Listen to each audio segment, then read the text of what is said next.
This is Chapter 12, Discussion Number 4, African Nationalism Overwhelmed by European Imperialism.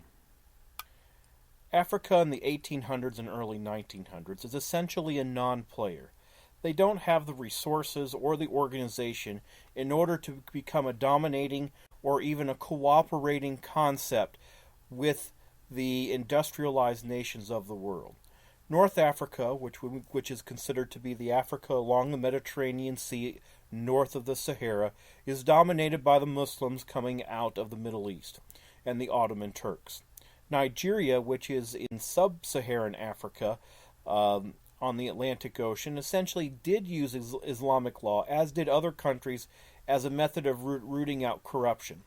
Eastern Africa, such as Kenya, Somalia, Mozambique, and Madagascar, a lot of tribal warfare, which enabled the captives to be essentially sold into slavery. And while the United States gets rid of slavery, no longer does slavery, slavery is still an economic business going on through the 1800s and early 1900s, and we still see slavery today in some places. Now, Southern Africa, going down to South Africa and the countries immediately to its north, such as Zimbabwe and Zambia, we see a lot of tribal warfare. At one point, a leader by the name of Shaka of the Zulu tribe was able to unite most of the southern tribes of Africa, and they decided to take it to South Africa farmers and try to push them out into the sea and reestablish themselves as the dominant power, and having it being their country. This was called the Boer War, and the Dutch farmers who had originally settled there, now it was now being run by the British, but they were still Dutch in identification. Essentially, it was the British and the Dutch farmers against the Zulus, and while they did put up a pretty good fight, I think that we all know that when you have guns, they beat spears just about any day of the week, and the Zulus were essentially returned to a more subservient state.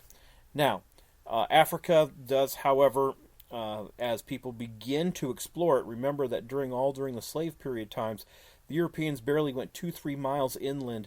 The Africans brought the slaves to the Europeans. However, there is a desire by some Europeans to start exploring Central Africa. One of the first ones to actually do so was Dr. David Livingstone. And he had regularly sent messages back until we got to a point where no messages were coming back and everyone got worried. And so they sent a guy by the name of Henry Stanley to go find him. It's kind of I find it a slightly humorous story, is that here's this newspaper guy, Henry Stanley, wandering around Africa saying, "Have you seen Dr. David Livingstone?"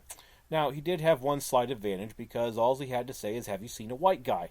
And he was generally getting directions until eventually he caught up with Dr. David Livingstone near Victoria Falls, which is on the east side of Kenya.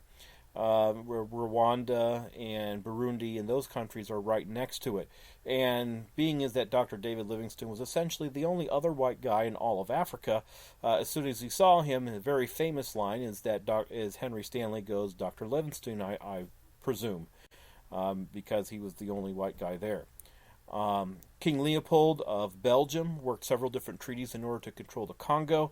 It has bounced back and forth between the names of the Belgian Congo, the Democratic Republic of Congo.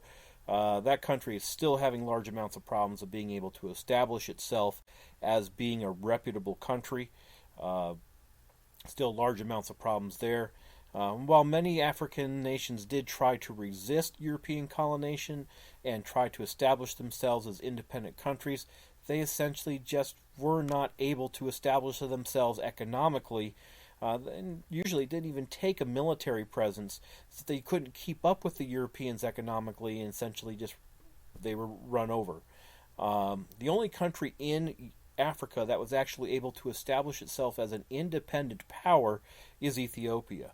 And that was because they had decent leadership. The leadership tried to copy a lot of the European ideas and did it before the Europeans got there. And essentially they were taken seriously, and they were essentially allowed to exist by the Europeans. And Ethiopia continued to exist up through World War II, when Italy decided to pick on it as one of its first prizes at the beginning of World War II. This concludes discussion number 4, African Nationalism Overwhelmed by European Imperialism, as part of Chapter 12, The New Imperialism. This also concludes Chapter 12.